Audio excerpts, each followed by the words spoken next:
Welcome to the podcast. Today I'm joined by Liam Mitchell. Liam's an entrepreneur and founder of Breeze Digital Agency.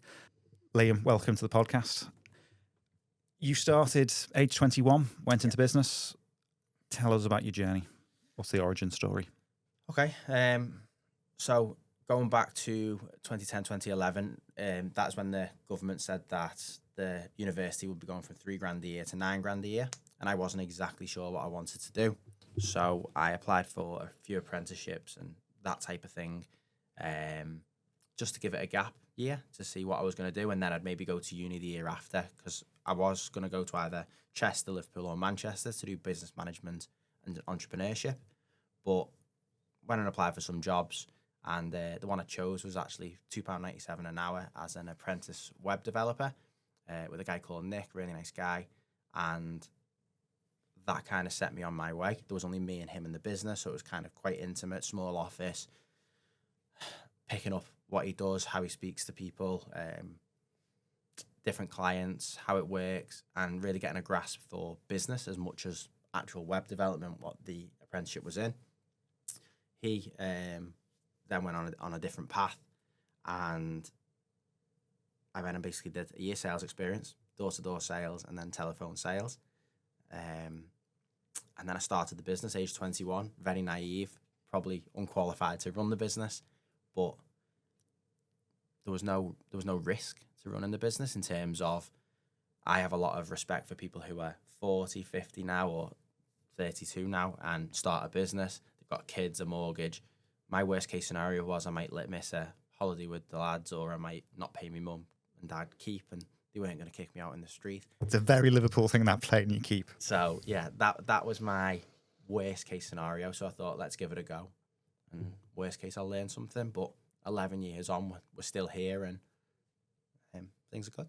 Fantastic. So, I mean, you said you started something really interesting there, is you were looking at business studies and entrepreneurship, but you've lived it. You decided not to do the course. You actually lived the experience. When did you realise you had a talent? Because a lot of this seems to come through, it's the sales bit. You discovered that you've got a talent for people. You've got a talent for recognising an opportunity. Was that there from a kid? Was that from family?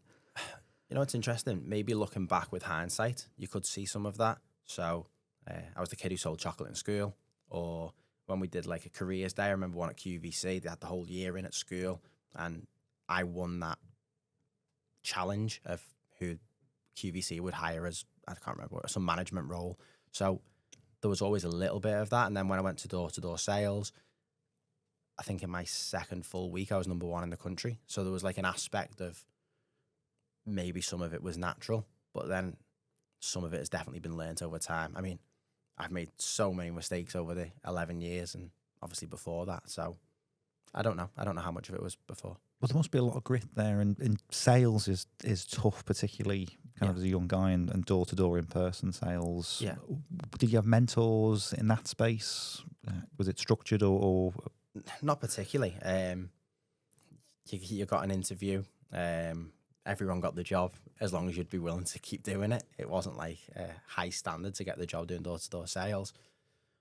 But what you do learn pretty quick is how you handle rejection, which I think is important. How you speak to different types of people. I was selling ADT alarms.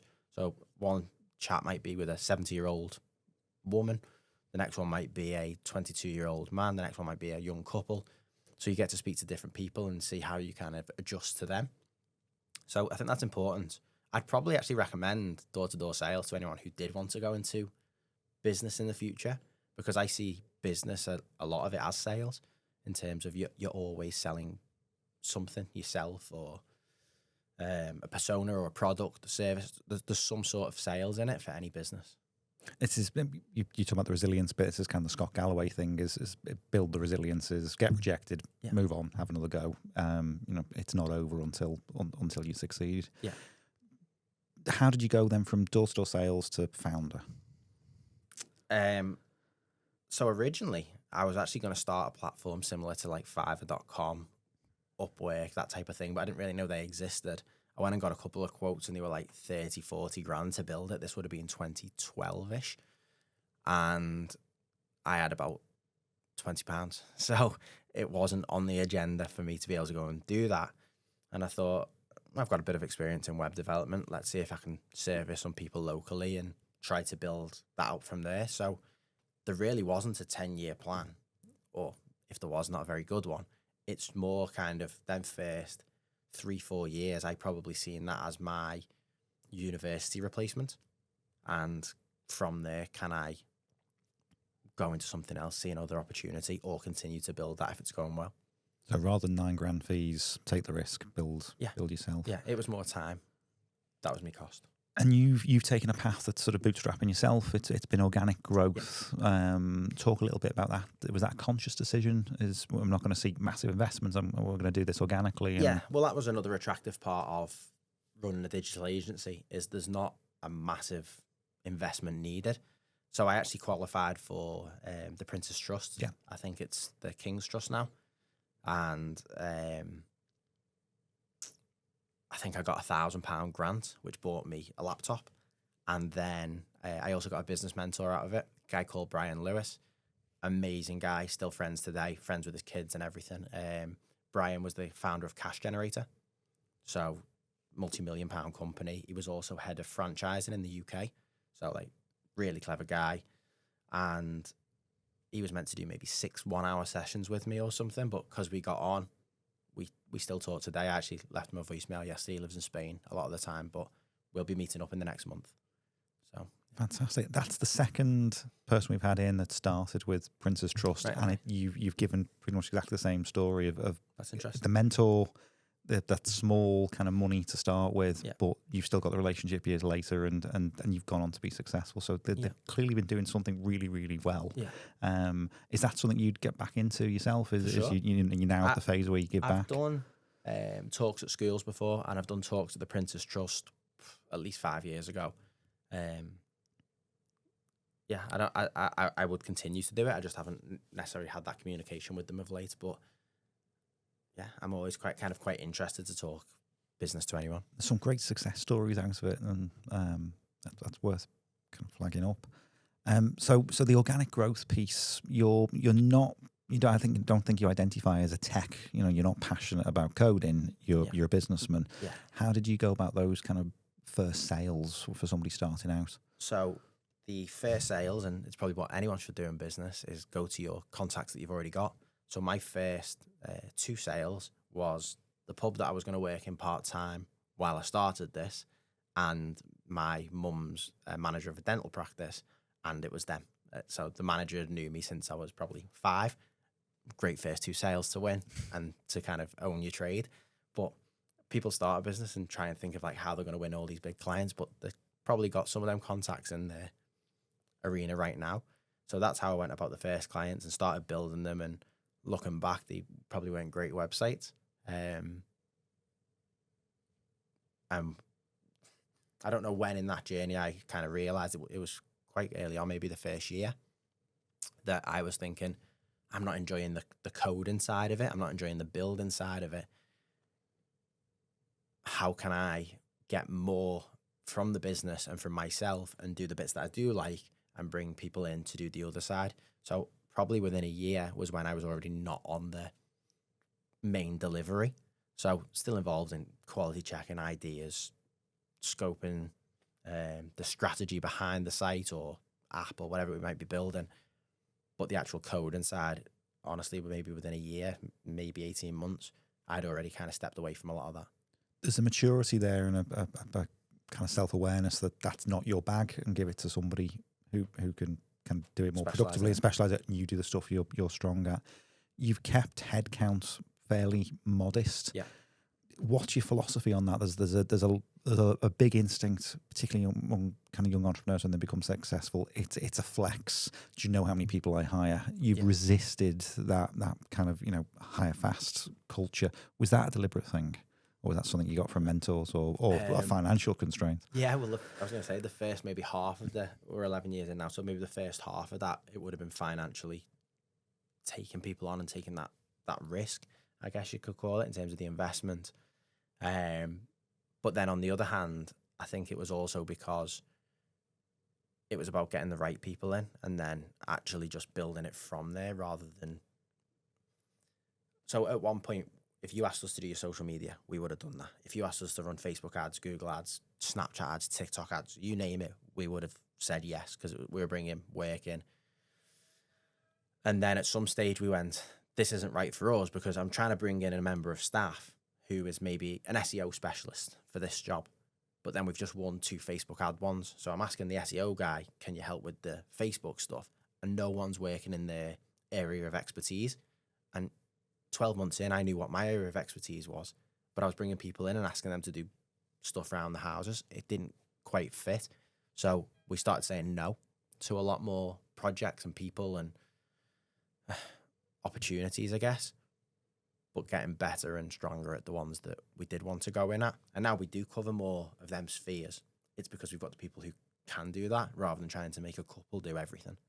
So you know you can do a quality job, and in those, I guess it's scary when you are turning down work, but you I presume refer on to other good people you know in the industry, and that's what you know, the good stuff you put out in the world kind of comes back to you as they refer stuff into you. And although you might get the quick win of winning the business, and you might get a month or two's work out of it, if you're not doing the good work, you're then going to have difficult conversations later of why you're not getting the results.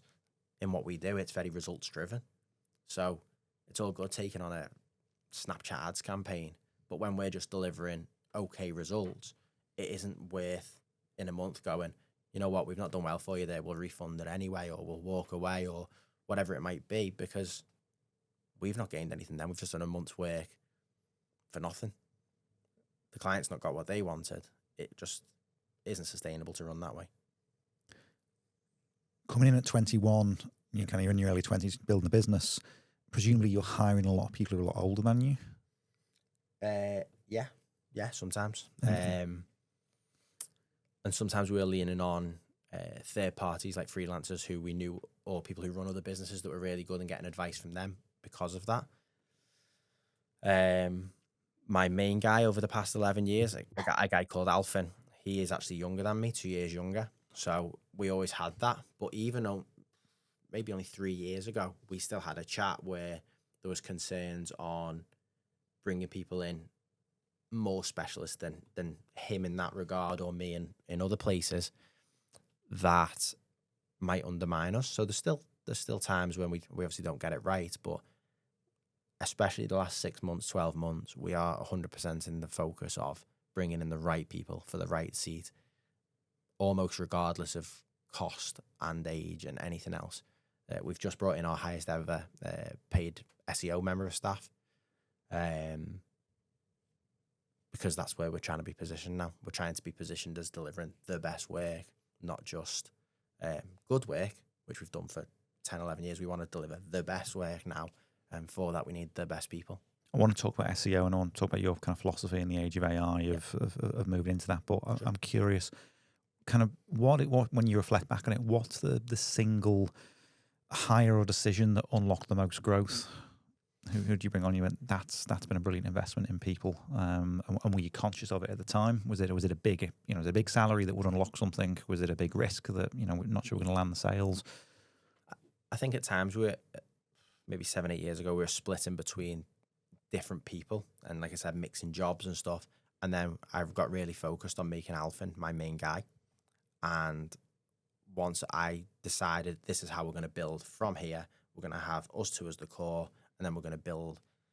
That is probably the decision maker in terms of like that made the difference in growth. But I also know right now the hire that we need to make next, because we lost a project manager maybe 4 weeks ago, and we're still trying to replace them. They would unlock the next level, both in terms of my own freedom and the business growth. A dedicated project manager in a digital agency is quite unusual. Was that a conscious effort? To the nature of the clients you're working with are very kind of prestigious and demanding. Frequently, sometimes, that PM stuff is just delegated to dev leads. Yeah, I think one of our key values that we always have had, it was probably the first one we had before we even wrote them down, was speed. So people might not want to hear from you for 9 months, but say their website goes down or there's an issue on the app, they want to know you're there, holding the hand, looking at it. So I was always very good at sitting on WhatsApp my entire life, waiting for a message to come in and then reacting.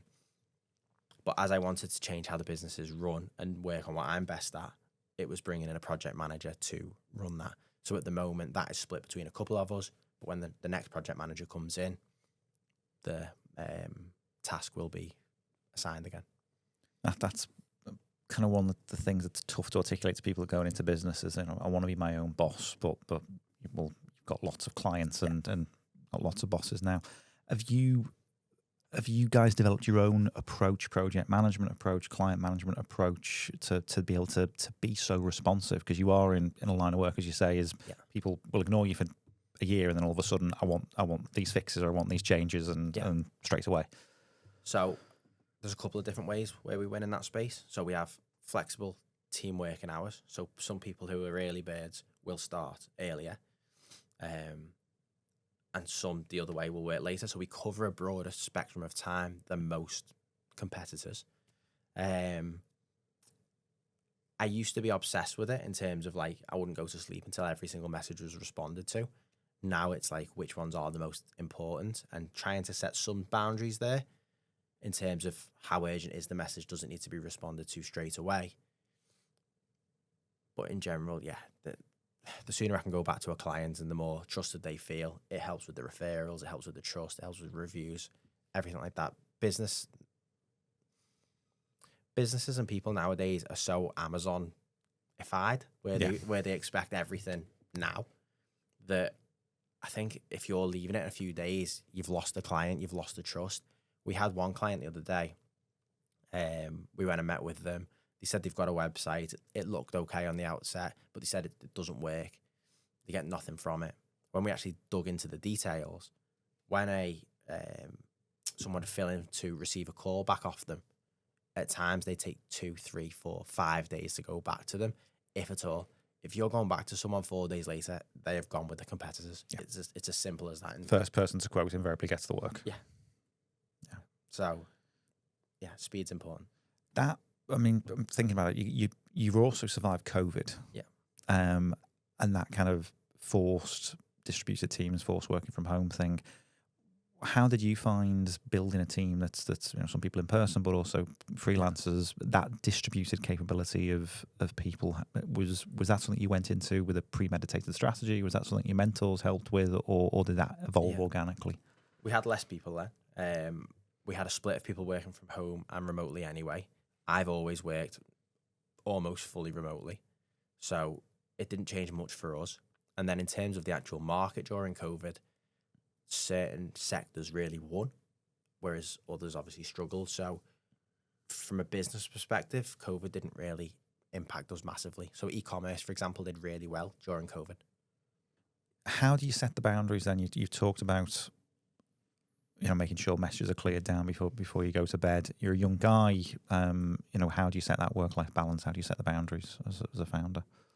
I think it's building in time for the family or wife or whatever it might be in your diary the same way you would a meeting. It's how I do it now. So Mondays, 3:00, sounds like a mad time. Monday, everything's busy. I take my daughter to a swimming lesson. It's in the diary for the next 3 months. I move it for very, very little. So having protected time is quite important to me. I don't fill my week up with meetings constantly. I used to be at every networking event known to man, trying to meet as many people as I can.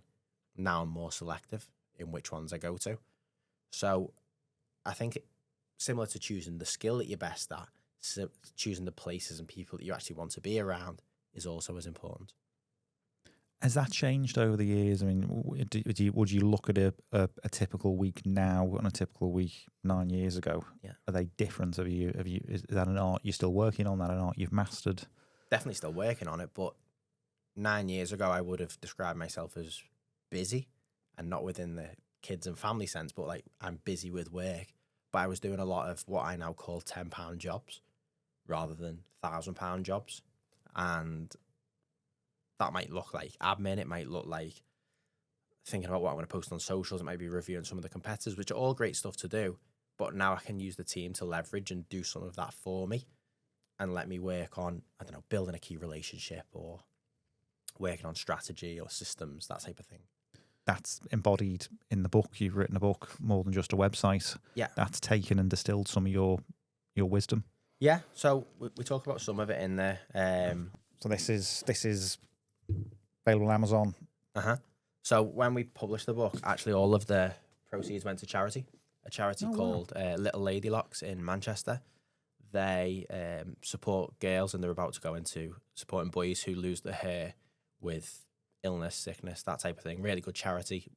Ashley is one of our clients, and the book was never to make money. I mean, if anyone writes a book, you'll know you make about £1 a book sale anyway. So you don't write a book unless you're going to be a J.K. Rowling for the money. It was more an authority piece. It was more getting some of my thoughts into writing. It's a nice tool that when I meet a client, I can go, before you make decisions on how a website should be looking, or how an app should be looking, or how market, whatever it might be, they can refer to this as a bit of information. But yeah, that does cover some of the stuff. I mean, even we just spoke about people not getting back to clients. That talks about what does the system look like after someone fills in your inquiry form. Because when you're in the digital marketing space, you'll find that some people think that it's going to solve your entire world, whether it's a website, app, marketing. But it's what comes after that as well. You can run the best Facebook ad in the world, but if you don't contact them, they're going to fall off. You can have the best website in the world, but if you search on Google or AI, which I'm sure we'll come into, and you're not being found, it doesn't matter how pretty it is. And I mean, I kind of love the subtitle of, how to build a digital growth engine that wins clients whilst you sleep. Yes. You've built systems, presumably, and that's kind of a big part of what you talk about. Those systems premeditated, were hard won from experience. Was it always part of the plan to systemize the business, or did you kind of get to a point where like this is something I just need to have a break from the grind? Too much credit to know I was going to do that at 21, 22, 23. It's probably came more in the past 5 years that we're looking to systemize some of it. And the reason was, and this is what we sometimes help people with now, is a lot of businesses don't know what good looks like. And they also don't know how they're going to serve a client in the same way they just served the last one and the next one after that. Or if they get 3 coming at once, it can get messy. So I had a call with a law firm maybe 7-8 months ago, and her concern was when a job comes in, she doesn't know what level of quality that client will have. It depends who it falls on, when it falls, how busy they are. That is messy. That is not safe business. That is leading to bad referrals, bad recommendations, bad reviews. Stress. She was very stressed, and it isn't sustainable long term. So what she needed in that place was a set onboarding process. So when someone says yes, what does that look like? Clear owners in the business. So you own this responsibility. If something goes wrong in this responsibility, it is on you. So you mentioned before about staff and headcount. Headcount is something that a lot of people go to quickly when they are stressed and busy, and they bring in somebody else because they think it's going to help, but they've not actually delegated an outcome. And it's the outcome being moved out your brain, out your day-to-day business, that actually clears that space mentally. So sometimes the staff that you've got in place now, or a system, or nowadays it's easy to say AI, but I'm not fully sold in that you have that outcome actually managed, and you know who owns that. Is that, I mean, we'll get into AI properly, but is that part of the trick with AI? Is it has to be a systemized set of so processes AI, and then the outcome in order to get an agent to work properly? Yeah. So AI can't work for you if you don't know how it's meant to work. So if you haven't got that process written down on how it's going to look for your customer from the day they inquire to the day they leave, if you've not got an idea of what that looks like, it's very hard for you to then automate the systems around that, because you're guessing. And you can ask AI, what should be here? Can we, what would a normal company do? But that isn't your process. And then if something breaks, how do you fix it? Because you've not built that process. You don't understand that process. How are you finding? I mean, part of your job is almost counselling, is that anecdote you just shared. How are you finding the market's changing with people saying, oh, I want to use AI? Or can you be more specific? What you're trying to achieve? Is that been a new comms challenge for you over the last sort of 18 months? It's really interesting, and it changes day by day. If I'm honest, I had a call not last Friday, the Friday before, perhaps, of someone, and they've gone, "What are you going to do for work?" And this is Friday, 5 o'clock. What are you going to do for work now? I've just built this thing in AI. It's dead good. It does this, does that. And you think, oh God, maybe I should be worried.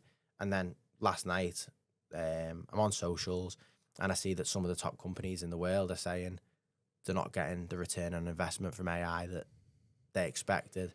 And that's before costs go up. At the moment, obviously, costs are there to be achievable for people, tokens and that type of thing. But you'd expect them to go up because a lot of these companies aren't even profitable yet. So you'd expect long term they go up. So it's interesting to see how that plays out.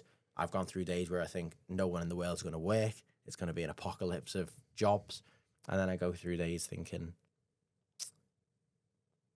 these tools will help us and loads of different things, but it's not going to take over. So I go between the two quite a lot.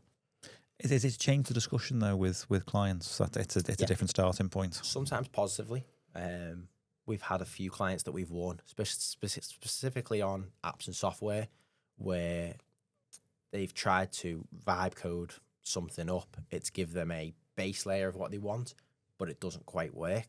It just kind of gets them close. So rather than us having to go through like scoping, design, initial ideas, they show us that and we can go straight away. Okay, we can build that. We know what you're looking for. So it probably saves time in that regard. We've had some where they've built one themselves and it's broke and then the AI can't fix itself. So what do we do now? So when people, at the moment, and this might change in 6 months, 12 months, 18 months, who knows? When people say they've built something in AI, am I worried about it? As of right now, not particularly. I think it's a nice leeway into getting something done differently. So you've had the experience of somebody's used one of the subscription services, code up a Multiple site, times. runs it, and then it breaks And their source code. Yeah. Can you fix it? What does that look like for you guys kind of under the bonnet? If somebody brings you this, is it a mess of wires, of disheveled codes? So what are you seeing under the bonnet when things do go wrong? Again, not positioning myself as the key coder in the company, because I'm certainly not. But when I speak to the team and we look at it, there's a lot more lines of code than what we do naturally. So say, for example, we were going to build something that was 150 lines. This has got 200. So that can impact as how long it's going to take them to check, what might break in there. It might not load as fast. So there's inefficiencies there. The prompt is really important. So how clear they are with that will obviously impact what the AI does. But yeah, in general, we've not lost any work that we know of to AI, but we have won work off the back of people trying to do AI, kind of proving what they want their idea to look like, and then being able to quote on it from there. Are you patching up sites and kind of handing them back, or do people go, actually, thanks, could you do a more belt and braces? We fixed up one slightly, just made small edits on it, got it working again, and then the other two were just used as a proof of design and scope, and then we've quoted to build it. What's the kind of the opportunities for you guys then? So I guess it doesn't really affect you. The bottom end of the market's being eaten up by AI, I'd imagine, but the premium end is... So that's interesting as well, because even the last 6 years, you've had the likes of Wix or Squarespace, GoDaddy Builder. You can put something together on Shopify for a bit, not as a growing company, but as a starting point, you could get some clothing on there and get your own site up. So that has always been competitive anyway. I've got two arguments on that. So first one would be time. So I spoke to a lady 4 or 5 weeks ago who said, I've spent the last 8 weekends building my website. It took me forever. She had a Shopify store. I'm just about happy with it now. What is her time worth over 8 weekends? Say she's spending I don't know, 10 hours each weekend doing that. What is that time worth? Could she have just gone and sold her service for a few of them hours and paid for someone to do it? So time versus effort is a big thing that I look at in our business, but also when people argue about doing things themselves. I wouldn't try and fix anything in my house. I am useless with my hands. My dad and brother laugh at me. I can't change a light bulb. So I'm not going to try and do that. I'd have to pay someone to do that. Fine with it. I'm not trying to be the expert. And the second argument around the bottom half of the market is it actually might be right for them. And then it just changes as they scale. So I've got no issue at all. And in some cases, I'd recommend a new start. If you can do it quickly, if you can do it low cost, you're doing proof of concept, why not see if you can do something quickly yourself, as long as it doesn't go against the time versus effort, and try it. And then as you scale and you want to win work from use a website as an example, you want to win work from it, not just have a face, then make the change. Is that the next book, or is that part of the funnel for you guys? Is the prompting bit? Is it easier for you if you've got a client who's already scoped something, kind of gone through those prompting bits, but now needs the actual creative, talented work to be done? Yeah. It certainly won't be another book, I don't think. But yeah, we've used it and advised. There's a guy who has got a lot of ideas at the minute that we're speaking to, and I've asked him to use AI to put that into a real scope, because he sent me about, honestly, 30 minutes of voice notes about his idea spread over 20 different short clips. That's hard for us to process and then for me to take it in and give it to the team. So I've asked him to do that kind of process with AI. I can't remember what tool he was using, and to put it into a scope, because he'd already told AI all his idea. He'd made like little visuals of it, that type of thing. And I just said, get it to write a proper scope for us. And that changed how we were quoting it. What's the kind of implications for you guys then? How are you embracing the tools? And it's not just sort of chatbots. What tools are you looking at and seeing as a successful development company and an agency that you think are going to see that last the course? One of the main wins we're getting at the moment from AI is the fact that people are searching on AI now. So we're really good at getting people found in AI search. So we've won work from people searching for our services on ChatGTP, for example, and we've had clients win work off the back of that too. So last week we had an estate agent, one of our clients, win the first auction property, like that they put up for auction through ChatGTP. We've had one of our accounting clients win work where they've asked for a recommendation based on what they've told chat, and it's spat out our clients as the recommended one. So we're winning a lot of work at the moment for, it's got a few different names at the minute, AI, SEO, GEO, AEO, but basically search on AI. So without giving away the secret sauce or the methodology, was that something you saw coming down the road? How are you kind of planning to leave that in future? Because AI is displacing part of the market, which is not where you sit, but it's clearly opening up doors to be able to inject into those tools. It is replacing Google. It's replacing search. Yeah. People will go to TikTok if they're young for recommendations, and we're increasingly using the big platforms and chat. SEO has become everywhere. It used to be very Google orientated, but it's just now how do you appear online. But even in Google's recent conference, they've discussed how their search page might change, and with that change, it would lead to even bigger changes in both Google Ads and SEO, more towards specific recommendations. So say, for example, you might look at the moment for roofer Liverpool. That might be your search.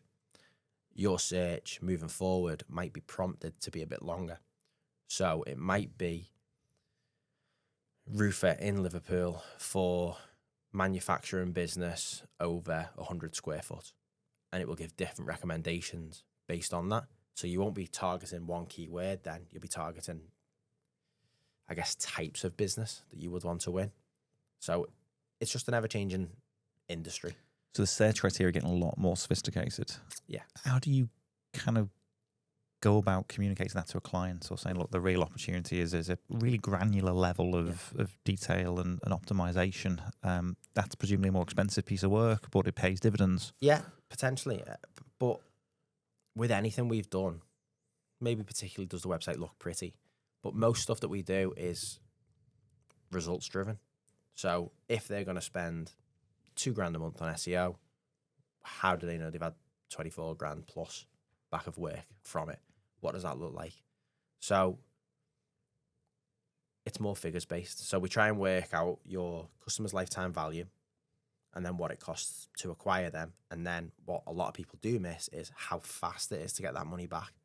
Because say your customer lifetime value is £100,000, fantastic. It costs 50,000 to win them. So you're doubling your money. The really expensive example. But it takes you 10 years to get that money back. You've got to outlay loads of 50,000s before you get your 100,000 back. You go bust first. So actually the speed of spending the money to getting the money back in is massively important as well. And a lot of people miss that. Do people find that refreshing about kind of dealing with you guys? You do think and speak very much as a businessman rather than a design agency. So I used to win a lot of work with trades, I think, because I wasn't techie. So a lot of the work I won first 4 years was I'd speak to them about business and I could be quite casual and kind of speak their language. Now we just try to be honest. I had a call this morning before I came here. And if we couldn't do something, we just say no. We just try to be honest. And I think some of that comes from the assurity that you know what you're good at, but B, also that the business is 10, 11 years old now. You're more comfortable in your skin. So yeah, how that them conversations would have gone 10 years ago, I don't know. But now there's just a complete relaxed state when we're in them conversations. That must be refreshing for people as well to be able to engage with a firm that thinks in terms of their business. Yeah. What do you guys employ in the way of sort of dashboards? You've spoken about the return on investment. Mm-hmm. Is there a breeze approach to kind of KPIs and dashboards for clients, your bigger clients, your longer term relationships? Great question. There wasn't for a long time. So one of the things that we were going wrong within our own marketing is we had no case studies to show what we'd done. We'd taken clothing brands from 0 to 10 mil. We'd taken fitness brands from 0 to £7 million exits. We had nothing saying that we'd done any of this. We weren't telling our own story. And we're not perfect at it now by any means, but that's something that's in our plans for the second half of this year. So how we actually go about it now is we do mostly incorporate a CRM with anything that we're building. So we're tracking some sort of data for any marketing clients. We will chase them if they're not chasing up leads.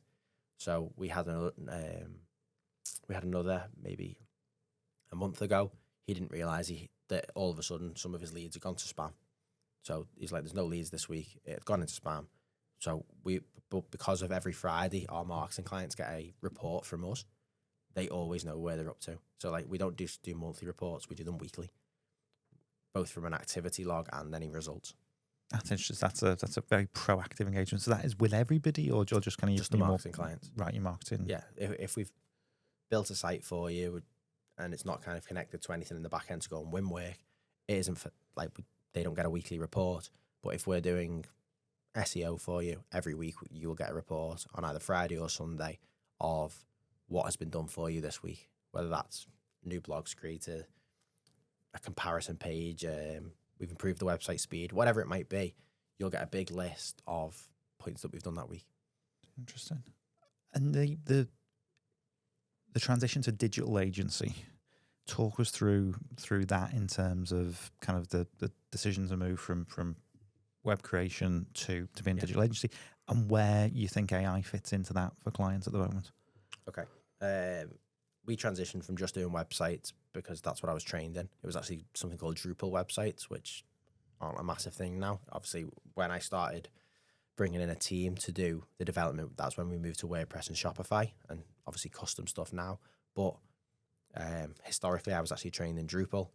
So we moved to other services when interest was there. So when clients were asking, how else can we help? Or do we know anyone who can do X, Y, and Z? That is when we moved into the space. it wasn't planned that we'd move into them. If there was probably loads of web work that we were winning all the time and there was no interest in doing it, maybe we wouldn't have. But I think as well, if you look back at my personality and my background, because I like the business side of it, not necessarily the techie side of it, maybe that was always the way we would go. And a lot of your work, I think, comes from referrals and the reputation of the business. Yeah. The local business networks in Liverpool and in the Northwest, you said you used to, you'd go to every single networking event to build clients. How's that matured? How's that supported you? What do you think of that? Yeah, so, I mean, some of that's been my bread and butter, where we go and do networking events and we'll pick up a few clients a year, and that keeps us ticking over. Probably the last 18 months, we've been more specific on where we network, who we network with as well. I still do some of the historic ones that I've always done, but there is definitely a movement in terms of, can we find the right event for us to get the most ROI on it, both from a time perspective and a money perspective. So, for example, 2 weeks ago, I was at the Lawyers Retreat in Ibiza. Wasn't very aware that was even a thing. One of my contacts, Michael Wolf from United Wolves, he was speaking there. He said he thinks I should go and speak there. I think it was the biggest investment we've made in terms of a speaking gig financially. Was you out there for the whole week, or you just went for 3 days? nights? Right. So It's a big commitment that. For... Yeah. So we went over there. I've never really done public speaking to a group before. We're not niched down on lawyers, where nearly everyone else speaking there was niched down on lawyers. But just to kind of give it a go. So I said yes to the opportunity last year, went over there, won work, got a return on investment on it, picked up some legal clients, built some credibility, which we go back to, went on my socials, that type of stuff.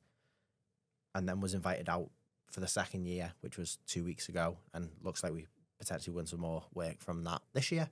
So choosing where is really important, because the type of client now is as important to us as any aspect of it.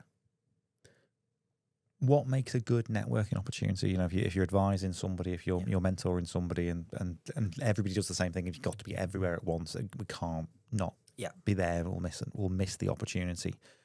When you say, okay, slow down, your time's valuable. What do you look for when you see something come up that makes you think this is a worthwhile crowd, this is a worthwhile community, this is a kind of a good agenda? This is the only part of the book that is do what I say, not what I do. So one of the sections in here is called owning your niche. And if you are niche focused and you have a specific niche, it's very easy to find events and target audience that suits you. So, for example, legal, it's very easy to go and find loads of legal events that you can go to and speak to the right audience, rather than going to general, Chamber of Commerce events where there might be one law firm there and a few that know law firms. But that isn't something I've done. I've always been general with it. I always say it's because I quite like the variety. I like that we've got a client who is a fitness person, then someone who does CBD, then a solicitor, then a builder. I like the different conversations. It keeps it fresh for me. But do I think for most people, especially in that 0 to 100K first phase of growth, it's a lot faster and easier to market if you niche down? If you were going back to advise your younger self, what would have been your niches back then? Do you know one of the other reasons I don't think I niched is because I was 21 and had no experience in anything. So if I had done a few years in fashion, I would have niched on fashion websites and fashion marketing. And you'd have made that decision based on kind of your observation of market trends and opportunities. That's a growth sector. Yeah. So I think my growth in the early years would have been faster if I had a niche, but I didn't feel like I was the expert in anything to niche down. So we were quite generalist. But now there's certain industries that we do more with than others, but that has fluctuated through over time. 2018 to 2020, we were doing a lot of clothing brands. A lot. We had the success of a couple going really big who they'd seen that we'd done the work, but everyone seemed to want to start a clothing brand around maybe 2017 to 2020. we did a lot of it then. So we were doing loads on Shopify. We're Shopify partners. Whereas now there's a few clothing brands that we do each year, but it's not the main focus. We've done a lot of professional services the last 2 years, done a lot of trades the last 2 years. It does go through kind of. So that's a really interesting point that I think a lot of people miss about digital agencies. You are kind of a bellwether for the economy. So you've seen a rise in kind of in fashion brands, influencer driven fashion. Like I guess a lot of those kind of micro a lot of it was brands. like printed names on t-shirts was like the fashion trend then.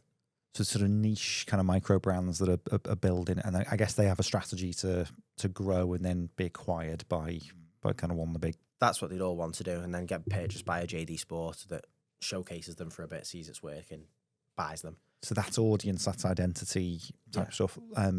You've said professional services is kind of where you're seeing the growth now. Yeah. Do you feel like you kind of, you're on the bow of the ship and you can see the weather ahead? Well, it works both ways. So a lot, say COVID, for an example, a lot of the first budget that people cut when they're in times of panic is marketing, even though you could argue it should be one of the last because you need to keep the work coming in. One of the first things that get cut a lot is marketing. So that first month of COVID, we had a lot of clients panic. A lot of clients panic in terms of what are we going to do, where are we going to spend, can we pause this? We don't put people into contracts, long-term contracts. So we don't say you've got to stay with us for 12 months. We say you stay with us while we're performing for you, which is different than a lot of our competitors. So people could stop us on the spot if they wanted to.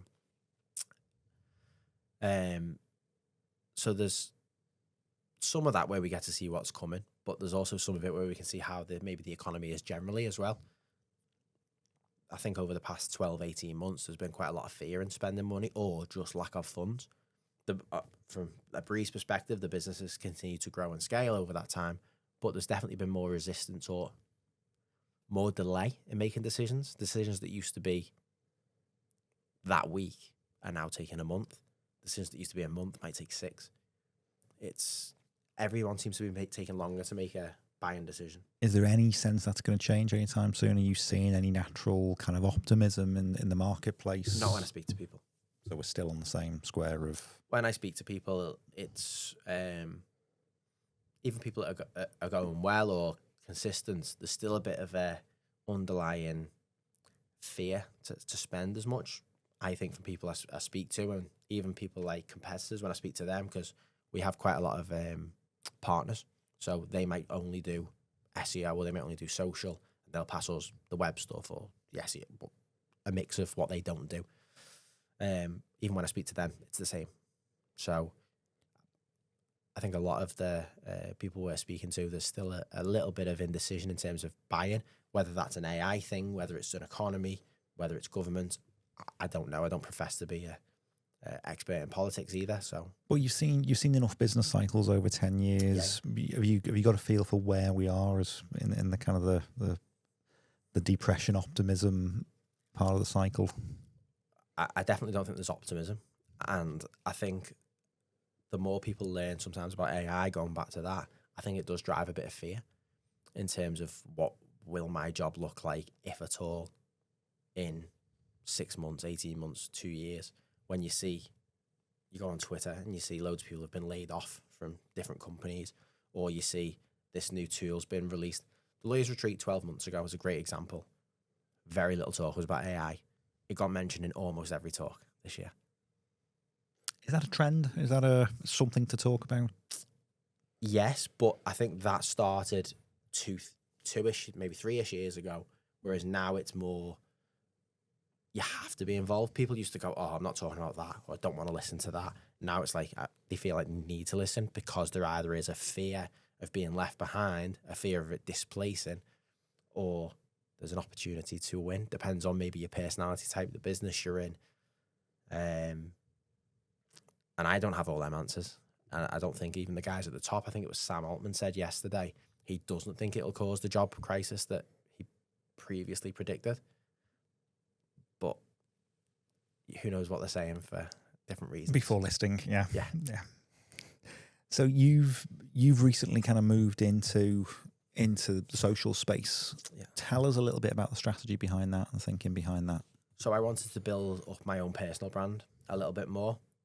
the book maybe led that. And then I think a change of what I like in business is, can we look at a business? Can we find the bottleneck? Can we build a solution to that? Because the theory of constraints, obviously, if you're familiar with that, looks at what is the main thing that you can do that can move the business forward. There's probably something that is stopping that either falls with supply or demand. The demand side of that, we're really strong at fixing because it's bringing work in, which is what we've done for the last 11 years for people. And that's in your gift, that's in your control, that's the bit you feel. So you can... my interest is business, and then the breeze side of it delivers on the demand side of the constraint. So I like to go into a company now and not look at, do you need a website? Is your website poor? Is your messaging poor? It's the whole, is that the constraint? We will turn work away now from a breeze perspective because the constraint isn't the website. The constraint isn't their online presence. It's the message, it's the offer, it is the people in the business, it's the onboard, and it's the no CRM. But finding whatever that constraint is what is really interesting to me at the stage of business I'm in. Fascinating. And has that been a big leap for you from being the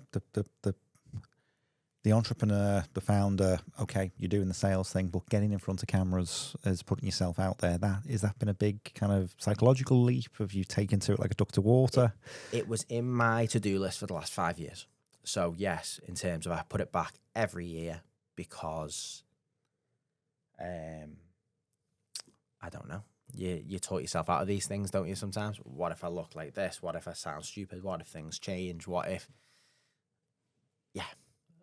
Whatever it might be. So you put it back and back and back. And then this time I said, I'm going to start putting content out there. And it's certainly not the finished article, but it's me very much getting used to it. It's all short form content at the minute, other than obviously the podcast today and a few others that I've got coming up. A lot of it is still short form content, and then we're going to progress that over time because I like talking about business.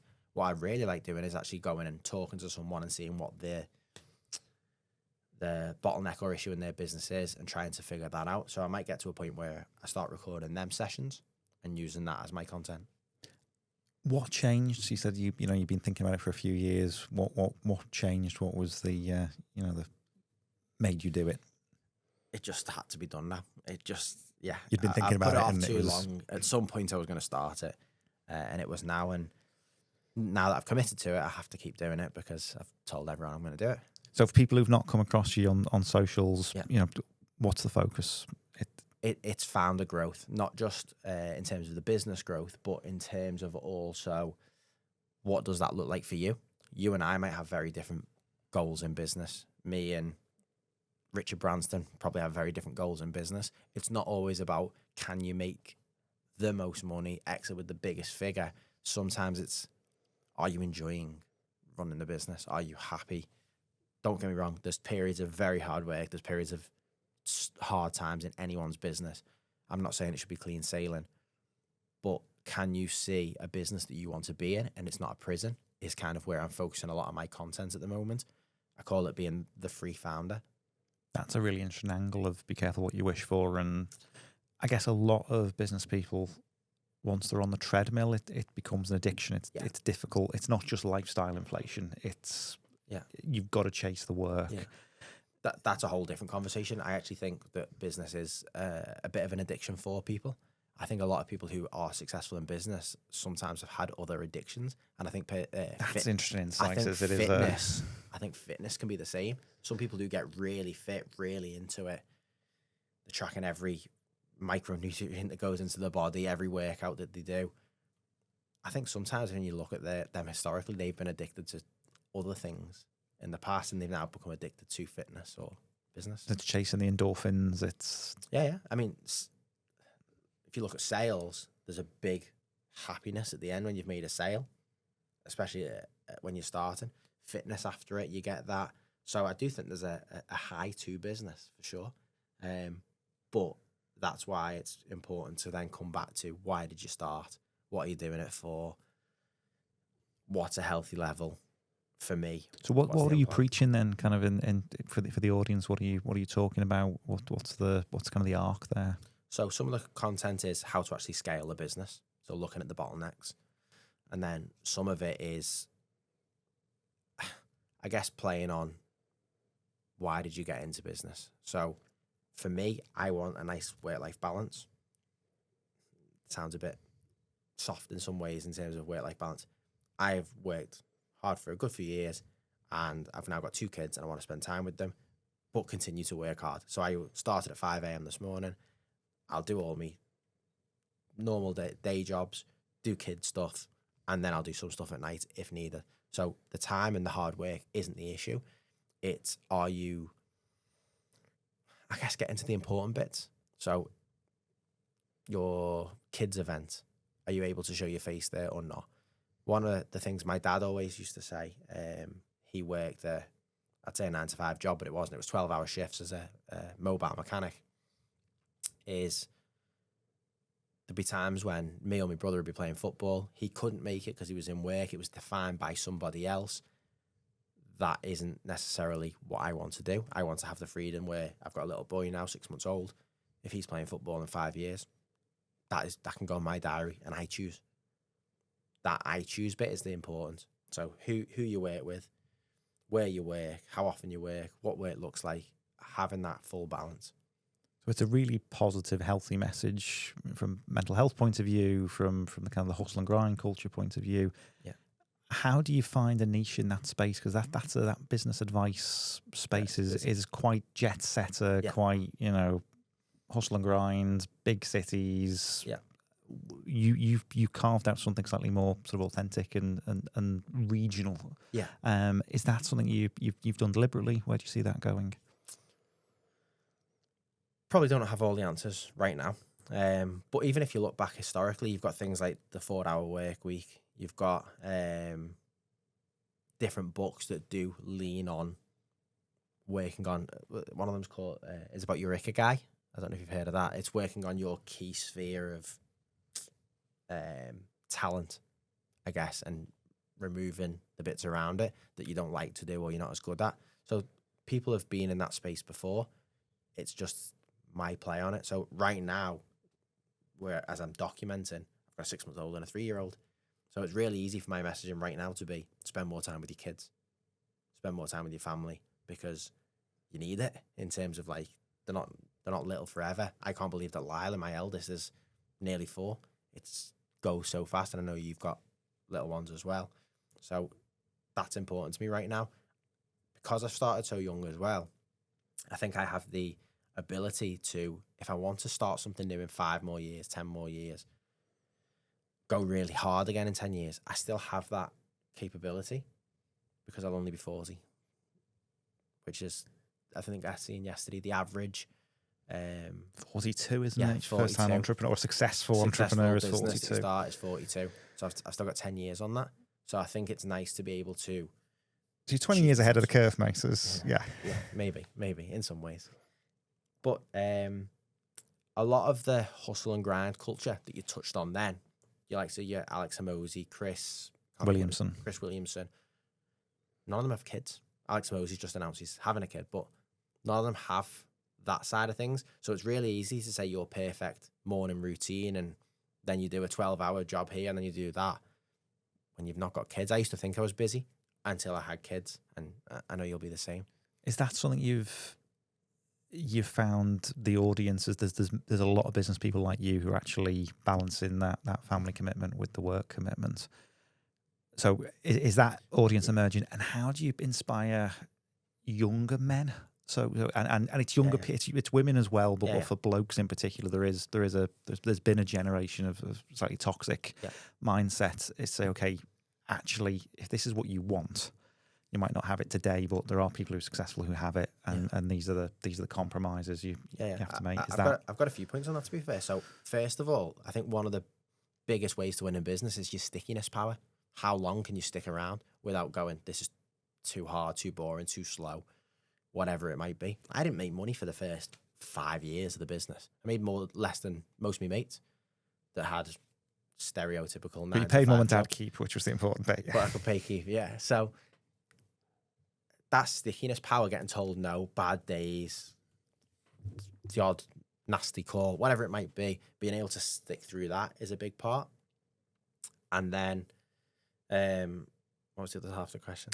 Is that you've got people who are living it now, and it's good for business yeah. people who are the So- same age as you have Yeah, got yeah. their own models, and then you got the younger crowd coming up. Yeah. So what actually shocked me is the more I've spoke about this, the more of my current clients and people that I just know also speak about the same things. So just before we came on air, I obviously mentioned to you that I had a clothing brand client who took his business to 10 to 12 mil revenue. After a bad year, it kind of fell apart and shut down. He's now reopened that back up, but he doesn't have 35 staff, big overheads, worries small margins, managing all that business partners. He takes his kid to school for 9 a.m., goes to his warehouse, gets to pack the stuff himself rather than hiring someone. He has his music on. He works on the design stuff himself, but stuff like the online marketing, it's delegated to an expert that's freelance that he can remove when suits him.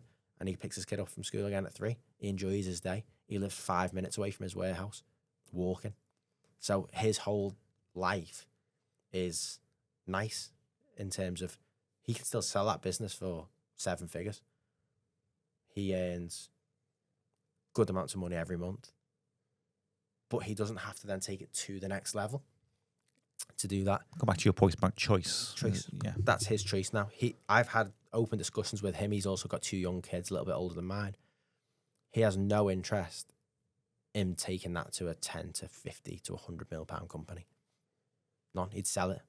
Because going back to specialty, he also knows how to take that type of brand from 0 to 5 mil. He doesn't necessarily know how to take it from 5 to 50 mil because it's a different skill set. I was with an electrician the other day. He's took his electrical business to probably 6, 7 mil at the minute. Really sizable outfit. But he admitted in the meeting he might not be the right person to take it to 15 because the skill set isn't there or the desire is not there or the need. So there's more people who have these thoughts and conversations than they maybe let out because of the hustle culture of I'm going to push for this. I want it 500 million. Do you think we get to the point, I don't know whether it's an age thing or it's just a lapse of time thing, will we get to the point where there is a bit of a counterculture to the hustle culture amongst the business community, amongst entrepreneurial people who say, actually, productivity for me is living my life exactly as you've described, and it's not the big exit, it's not the huge funding rounds. Yeah, potentially. And it might vary by where people are based. The stuff that you see from America, they're a lot more pushing on growth. Whereas I think sometimes in the UK, whether it's being reserved, cautious, that might be the downside of it. But it might also just be your upbringing or loads of different things. But yeah, I think it's possible that more and more people get to a certain level and stay there. There's also the argument, which is a completely different topic and one that I'm not probably a specialist on, is how much does politics impact that as well? I feel like in certain countries, entrepreneurship is pushed a lot more to try and help you to scale, whereas I don't always think that's the case here. I think sometimes you get to a certain level and then you don't think it's worth going further. That's interesting. So I mean, frequently we get criticised for not being entrepreneurial enough. Mm-hmm. I blame monarchy for that because we are. I think there's a historical cultural artifact where we were subjects of a crown. Yeah. Whereas if you work for a lord or you work for the crown, but there's a hierarchy.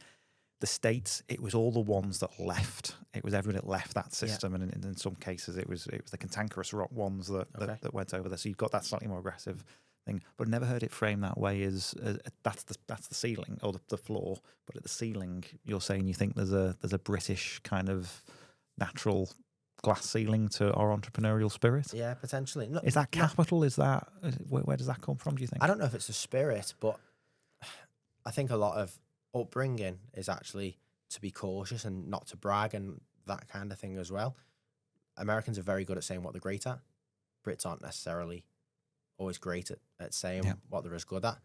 And then even when I'm taking, you run an investment, I feel like a lot of the time in the UK, it's, are you sure you want to do that? Or be careful with that. Whereas I feel like abroad in a lot of places, whether that ask for more, go bigger, dream bigger, love it, like pushing you that way.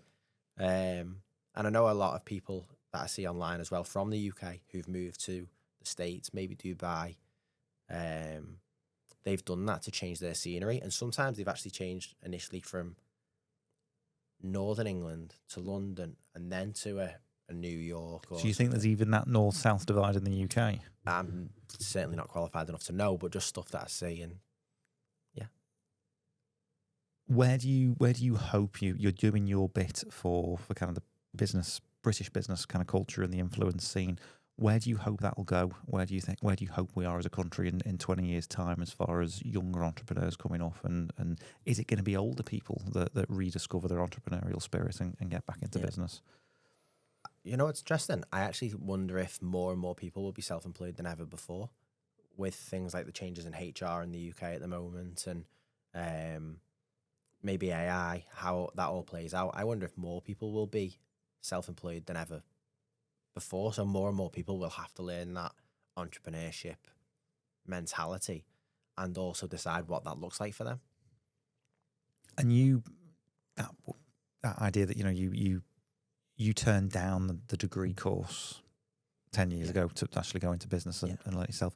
What lessons do you want to get across in your channels to younger people coming up, particularly thinking about that kind of challenge that's on young people as far as job opportunities go, as far as kind of less positive cultural elements in social media go? I probably wouldn't go to university unless my job was pushing me that way, like my future goal was. That's my perspective right now. Whether that changes or not, I don't know. But as of right now, I feel like it's quite hard to keep up with any industry, even when you're right in it all the time. As courses are changing in school, I can't imagine how they can keep up with that. So say, for example, you were doing something in marketing and coding in university now or in college. How does the coursework change at the speed of what the tools and So our stuff's changing weekly. We're having to change it. So if you've got like a 9-month plan, even if they've changed it for that year, it might have fully changed by the end of the course. So I think it's great for learning how to speak to people, how to get involved around people, make friends. I think it's great for learning certain things, but I don't ever regret not going to university, even though at times maybe if I would have learned business studies and entrepreneurship, which is what I was meant to do, I might have some more phrases that I use better. I might have a general understanding of certain aspects. Finance, for example. I'm quite good at all my books and that type of stuff, but would I understand more about asset finance? Would I understand more about acquisitions? Maybe, but would I have got the same level of experience from 4 years of running a business than I would have the 4 years in university? That's what I don't know. Do you think you'd have still set up on your own, or do you think you'd have the consequence of the degree would be you'd probably go into an employed role, potentially? So I always say now, if that first job wasn't web development, it was telecoms. Would I set up a telecoms business? Because I had the business stuff. I just had to understand the industry and then I'd go into that. But if I would have gone down further education, would I have gone into a different role? Would my risks have been higher 4 years later rather than starting at 21? Would I have changed my decision at 30, 40? I don't know. I might be better then. I might be more successful then, but we'll never know. And you've said it, you waited a few years before you kind of had to go with the social media stuff. What's the workflow you've developed, and is there a case for bringing more of kind of your colleagues from the business community into this space? We need more voices giving authentic kind of business advice in the regions. You've talked about the anecdote of North-South divide, but what's been your workflow, and have people said to you, love what you're doing, how do I do something similar? Yeah. So that just reminded me, the first comment I got on one of my TikTok posts was, "You're a helmet, you lad." Was the first comment I got. So if I was someone who was easily offended, it would have been very easy to stop. In fact, it just made me laugh. There was a couple of comments the other day saying they really enjoy the content, and I don't think I'm posting any of my best stuff yet. I think it is literally just me naturally trying to get used to it. Yes, I also think it would be great to see more people do video for themselves. I mean, video is one of the fastest ways to grow online now. Simple as that. Like, if you're putting out content, people can buy into you. They can build up that trust faster. They can work out if you're not for them at the same time. So that might put some people off, but one-to-one in a business meeting, I've always done quite well. The idea of content is it'll give me a chance to speak to more people without having to do as many one-to-one meetings. Does it feel like storytelling? Is it kind of a realization that you are you're a writer? I need to get better at it for sure. But yeah, storytelling is a big part of it. So I've told the story about the guy with the clothing brand. I've told what I do day to day. Obviously, we've just had a really sunny week. I don't know when this will be put out, but this week has been a nice sunny week. I've been able to spend time with the kids during that time. Some people set up the business because they want to do that and just get caught completely by the wayside. And all of a sudden it's 9 p.m. They've missed a sunny day. I'd like to help people with that. What stories are you looking forward to telling through the platform? You know, as it gains momentum, as you gain audience, you've got 10 years of experience. You've got a peer network of people like yourselves. When you're kind of planning out the future campaigns or the rest of it, what really excites you about the stories that you are going to tell? A few things, really. I mean, just a nice message sometimes of someone who's took value off it feels good. Obviously, I had a mentor come through, and I've never been against being a mentor. So if I can help someone on their business journey, great. But what I'd like to do is I'd like to start being involved one-to-one more with businesses, with the founder, going in and seeing how we can help scale their business, but without it killing them. And the plan for that, you're going to do meetups? What would be the in-person dimension? No, it would only be really one-to-one consulting or one-to-one with, one to like a few of maybe the corporate team, like the head team. Realistically, I'd like to just go in and help a few founders work on their systems in the business, how they scale, generating demand to the business. And then that would be my position. Fantastic. Liam, thank you for coming in. Where can people find you on socials? So on TikTok, it's The Free Founder. On Instagram, it's Liam Mitchel Growth. Fantastic. The book is available on Amazon. It is. Fantastic. Thank you so much for joining us for the Podcast. It's been a pleasure. Cheers. Thank you.